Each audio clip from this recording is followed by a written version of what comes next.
Hey there, folks, and welcome to another OUinsider.com portal blitz. Friday night, that is Brandon Drum.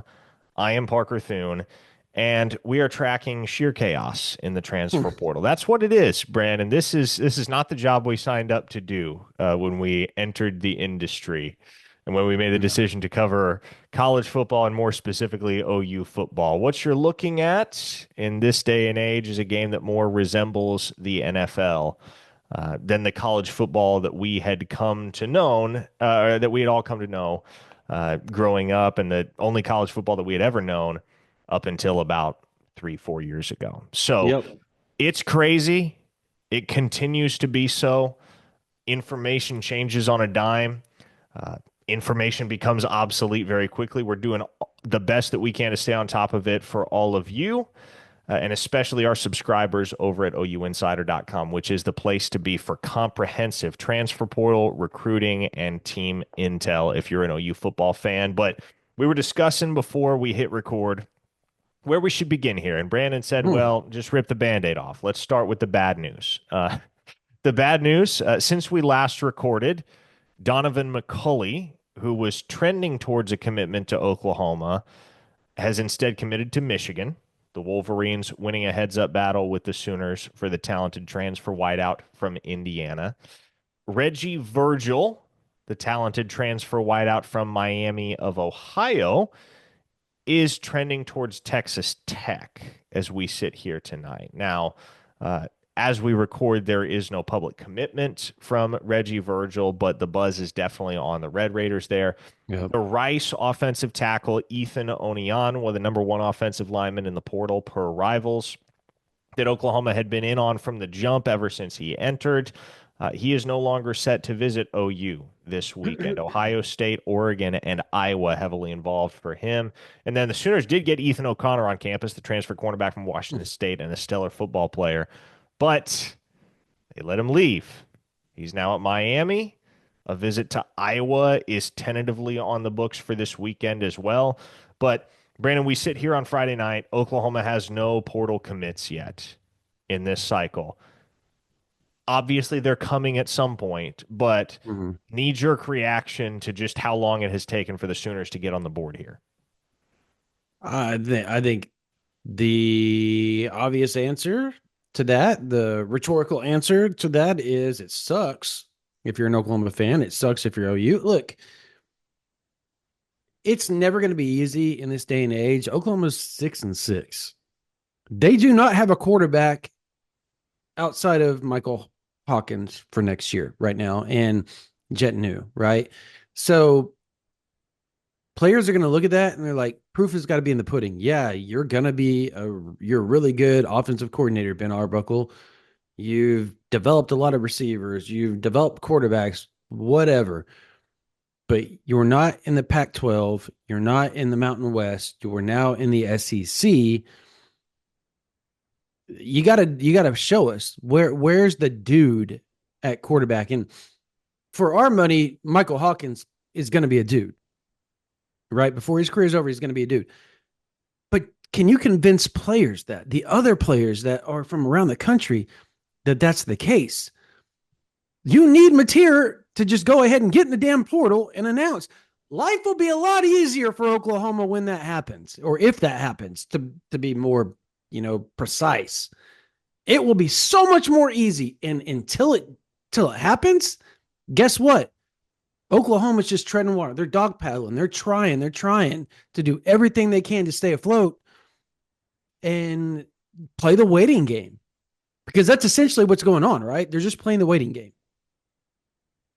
And I think there's some concern among a certain segment of the fan base that you'll end up with a chicken or the egg, Gordian knot type of situation where Mateer is evaluating. And Washington State head coach Jake Dickert said in a press conference earlier today that Mateer is going to sit down with his family this weekend and make a final decision, which is commensurate with all of what we've reported at Yep. OUinsider.com regarding the timeline of that decision from Mateer.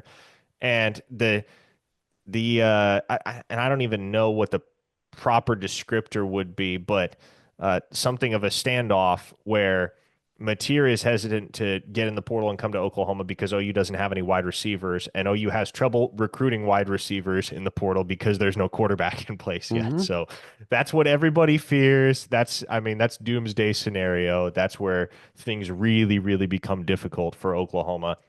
But At what do this you think? point, What, the feeling, right? Let's talk about the feeling about it, right? Like, okay, I still feel he's gonna get in the portal. He's gonna go to Oklahoma. I still I feel that still way as well. Yeah. I still feel that way. So let's get that out of the way. Deep breaths, fans. Like, like at the end of the day, I think a lot of this is by design. You don't want it to look like it was all, set up whenever Arbuckle took the job at Oklahoma. Well, my question though would be why not? Why does it Well, matter? because it just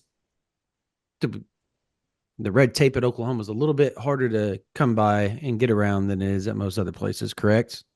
And I think you know what I'm talking about, the compliance part of it, Sure. like the workaround. And to me, I think that's kind of where things stand. So maybe I'm wrong. Now, at this point, Oklahoma just needs to get on the board, if nothing else, for the sake of the fan base, just alleviate their concerns about the stagnation that has occurred ever since the portal opened on Monday. And a guy that they may get on the board with here before long is Stanford offensive tackle Luke Yeah. Baklenko, who is on campus today. What are you Yeah. thinking there? Oklahoma feels good. They do. They feel good. They feel like they're in a really good spot. He obviously has other visits that he's potentially going to take. We'll see if he gets out of Norman without, you know, or takes those visits. I think Oklahoma's going to do all they can to try to just, hey, let's lock this thing in. Look what happened with Walter Rouse when he did the same. Like, he's now in the NFL. He's prospering. Like, that happened because he came to Oklahoma. He wasn't an NFL draft pick until he came to Oklahoma. He was on the cusp of it, but he wasn't one of those. And he shot way up in the rounds because of it. So I think that's the selling point that Beatenbows and Venables is selling to Beklenko is you may not get $800,000, $900,000 out of us right now, but you'll make millions because you came to Oklahoma. And that right there is their selling point. And fans are going to take that right there and say, well, so OU is offering like penny. No, they're offering a hell of a lot closer to $800,000 than you all think they are. It's just, they're not, I don't know that they're going to offer that much for Beklenko. That's just my opinion, though. Now, at the wide receiver position, a couple of new names to be mindful of. One's a familiar one, Jaron Bradley. Remember him? Mm-hmm. Torched Oklahoma while at Texas Tech in 2022 as the Red Raiders came away with a double OT victory in that game. There was a thought last spring that he would follow Emmett Jones to OU after Jones moved from Tech to Norman to take the Sooners' vacant wide Didn't have receivers room. coaching job. Um, he did not. He did wind up in the portal, but he lands at Boston College, not Mm. Oklahoma. Now, after a season at BC, he's back in the portal, and he will visit Oklahoma next week. Yeah, I mean, you're talking about a guy that's in his career has over 1,300 yards receiving. So he's got 1,300 yards receiving plus 12 touchdowns. He's big at 6'5", 222 pounds. He understands obviously what's being asked of him by Emmett Jones. I think he's a great fit. Particularly he ran the spread on top of that at Texas Tech, so he knows the route tree. He knows a lot of the verbiage when it comes in, and everybody calls it differently, but a lot of them is the same as well. So I think it's just it's a slide and fit type deal if he chooses Oklahoma. I think that would be perfect for OU, and it's And a the big receiver that they need. Exactly. That's the other thing that stands out about Bradley. The size, 6'5", Mm. 222 pounds. That's arguably closer to a tight end than a wideout. But you watch Bradley Yeah. play. He's no tight end. That's a wide receiver. Another name of which to be mindful, and this is not one that has been as widely circulated, but we've talked about Reggie Virgil. We talked about Donovan McCulley. McCulley looks like he's gonna, or I'm sorry, has already come off the board. Virgil looks like he may to Texas Tech. Mm-hmm. How about Eric Singleton, the transfer from Georgia Tech? Highly productive for the Yellow A, Jackets. a little bit, right? Like, that guy right there is one of the better players in all of college football when it comes to the wide receiver position. It was shocking that he got in the portal, but not shocking at the same time, if that makes any bit of sense. He had back-to-back seasons, 700 plus yards. He's got 9 touchdowns. I think he's got closer to 1,500 yards receiving total during his time at Virginia Tech. He's super, super productive, super fast. That slot receiver that Oklahoma would love to have, and he's proven it against some SEC teams, a la Georgia and teams like that. So, um, I if Oklahoma can get him on campus, there's buzz that maybe happen. We've got more on that on OU Insider VIP, just so everybody knows. We're not going to give everything out, but if you go over to OU Insider VIP, you'll find out there's a lot of really good information when it comes to Singleton and where that thing stands. But I'll give you a little tidbit. I do think Oklahoma's in constant contact with him, and that things are being worked out. If that is anything for you guys that don't do the sign up, so.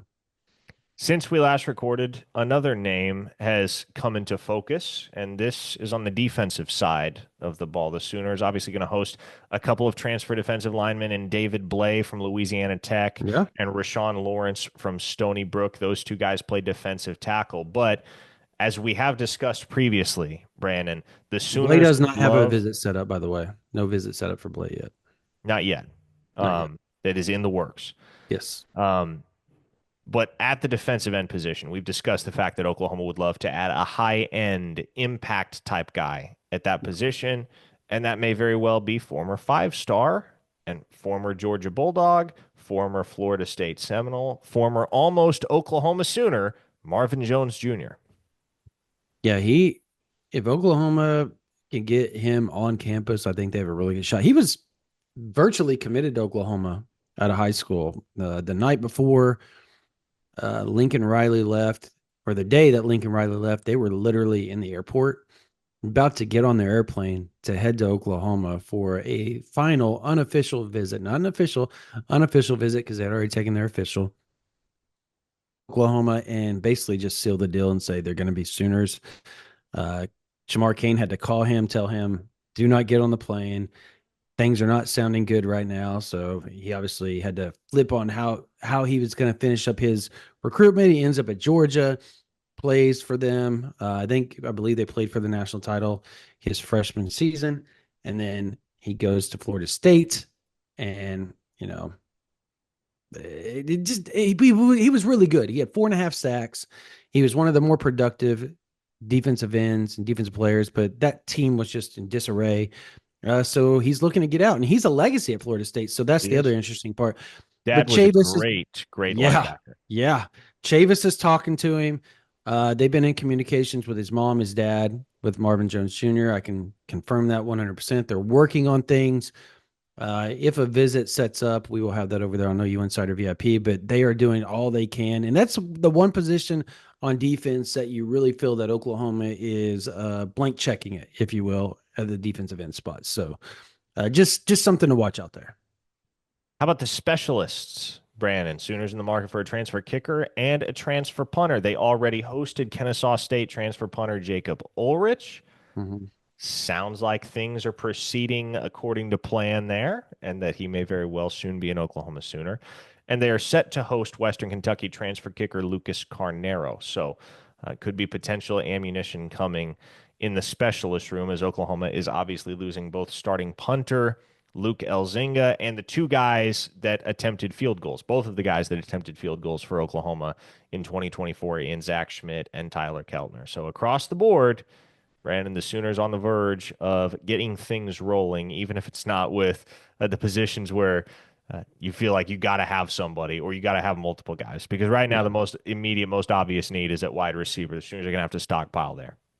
Yeah, you got to have guys that have obviously experience. And I don't know the specialist the way you do, so I'll let you dive into all that. But I think if you don't take a kicker or a punter, I think it's a huge mistake on Oklahoma's end, because you've seen and you saw even this year, like it could have got really, really bad for Oklahoma, how bad the offense was.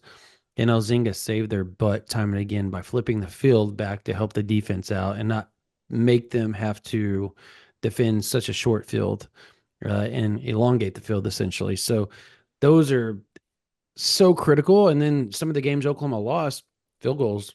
Field goals matter. You've seen it in the Venables era more than anybody else. Field goals have mattered between wins and losses. So you better get the right guy. Yes, indeed. And folks, there is much more to discuss. There is much more that we are actively discussing regarding the transfer portal. The intel is flying at us. We are relaying it all to you as quickly and as effectively as possible once we vet it. OUinsider.com is the place to be. You sign up for an annual subscription, you get total access for just $8 and change a month. It's a bargain. We'll make it worth your while. We do offer discounts for active military members as well as college students. So contact Brandon or I via DM on Twitter, and we will get you set up if you are active duty military or if you are a college student. We hope to see you at OUinsider.com. Obviously, we will see you again on this YouTube channel. Do us a favor and click subscribe if you do not subscribe to this channel. It's completely free.